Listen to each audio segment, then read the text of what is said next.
One terrible problem almost all parents face is the anger or aggression of the child. This anger is seen in many forms. The child switching from normal to extreme anger suddenly, like getting triggered, arguing back with equal force or anger, shouting or screaming at parents, banging doors, throwing or breaking things, saying abusive words, threatening to be violent, hurting themselves, like punching the walls, in some cases, actually pushing or hitting the parents. It's such a devastating thing for a parent to witness. This anger can be seen at any stage, as early as 2 to 3 years of age, but it's most commonly seen when your cute little child transitions into this weird, unpredictable creature called a teenager. We are going to focus on the angry teenager today. What are the causes of their anger? I'll tell you 3 big ones. First, the child's biology in adolescence, that is, an overexcited yet underdeveloped brain. Second, the child's psychology, that is, irrational thoughts, expectations, and interpretations. Third, parents' behavior towards them, that is, the unwise and negative behaviors. This is not an exhaustive list. The first one, biology, is not my area. It can be tinkered with through psychiatric medication. I deal with second and third. So, when a child becomes angry at you, the first question that we need to ask is, where is the mistake? Is it in second cause, the child's psychology, or the third cause, parents' behavior? I don't have actual data on this, but in my observation and clinical experience, when a child is angry at parents, majority of the times, some mistake is definitely located in parents' behavior, which means that child's anger is often justified or, let's say, understandable. But then there are other times, of course, when parents have done nothing wrong and the mistake is totally in child's psychology. Usually that mistake is negative or irrational interpretations of the situation.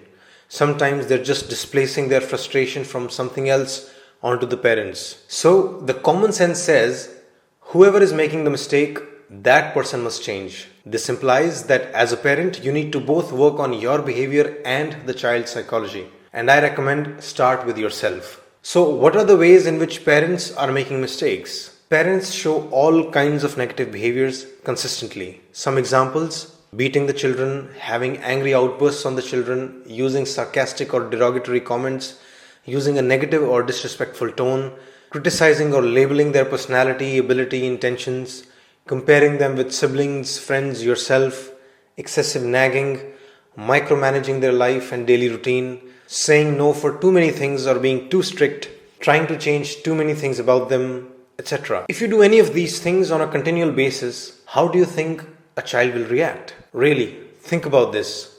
What are you really expecting here? Hello beta, I'll just keep poking you with one thing or another, but you stay calm and talk to me nicely. Do you think this is possible? You as a parent are doing so many things which will be annoying for anybody. No one else in the world would put up with that nonsense, but you're constantly dishing it out to your children. And to make things worse, the children can't even leave you. They often wish they could just run away from all this negativity, but they can't. They're children. They're dependent on you. They have to live with you, or I should say, be stuck with you. So you have a child who feels disrespected repeatedly and who cannot leave. Of course, they'll be angry inside. Now, are you expecting that since you're the parent, since you're the elder one, since you're the authority, they should stay respectful and not express their anger towards you? Do you think you can keep them quiet when they are burning inside? Is that your ideal scenario? Show me respect even though you are hating me inside right now. If that's your goal, how would you achieve this? How would you suppress them? The obvious answer is through fear and intimidation. Parents do this all the time. Some succeed too, but only temporarily and with a lot of side effects. See, when children are younger, like before puberty, it's easier to intimidate them. They fear you, so they suppress their reactions. Instead of showing anger, they cry. But as they grow up, the fear starts subsiding. They start to feel like an adult inside. And by now, they've seen all your tricks. They've survived all your threats, and they now realize that your threats are mostly empty. In fact, they begin to see your weaknesses too. They know you worry so much about them. They know that you're anxious about your reputation as parents. They know your dreams lie in their hands. They have seen your behavior from every angle, and you have become predictable. So remember this. In their mind, you're not this looming authority figure who they should fear. Not anymore. You're just this imperfect mortal being who they know they can fight with and nothing much will happen. So why would they hold their anger? Of course they'll talk back. Of course they'll shout. Of course they'll throw tantrums. And that's what shocks parents when it starts. What happened to my cute kid? She used to be so peaceful and obedient. Why is she so angry suddenly? Well, nothing happened suddenly. The child was annoyed with you for years. It's just that they've just gotten the courage to say it out loud. So, what should you do? A. You can keep making your own mistakes and use domination and fear to force them into being nice and calm. Well, good luck with that. B. Reduce your mistakes so that your behavior doesn't make the child angry in the first place. Here I would like to assure you, if you end your mistakes completely, majority of the incidents where your child shows anger will just disappear. The problem will shrink dramatically. The whole environment of the house will change. I just want to point out that this won't be a complete solution because your child's psychology is still imperfect and they are also carrying some ignorance. In fact, children can display some really nasty traits which need to be fixed too. But for that, there are different techniques. Today's concern is parents' mistakes. So let's start with fixing them. There can be many unwise things that you do to a child, like attack on their self, suppression of freedom, unfair treatment, irrational rules or decisions, inflexibility in communication, and the list goes on. Today I'll discuss just the first one, attack on their self. You need to stop attacking your child. This attack on their self can be physical, verbal, or non-verbal. First of all physical attacks like beating, slapping, thrashing must be stopped immediately. There is no excuse for those unless done in self-defense. If you beat them, they won't just be angry in that moment, they'll develop resentment which will stay with them maybe for the rest of their lives. It'll make them angry every time they think of the physical abuse. Then we come to the verbal and non-verbal attacks. That is the negative things you do towards them through words and body language. Every parent engages in it to some degree and these attacks are a direct cause of their anger. These must be ended as well or at least reduced to a minimum. If in one line I had to tell you a superb recipe to make your child calm and peaceful, I would say be respectful to your child. If I go to your home and ask your child right now, does your dad respect you? Does your mom respect you? What would their answer be? If their answer is no, you're doing something wrong. Children, especially teenagers, must feel respected or else you'll see anger in them. When they listen to you, if they feel attacked, they'll fight back. And parents attack their children in so many ways. You need to stop all of them. Some examples: stop making sarcastic comments.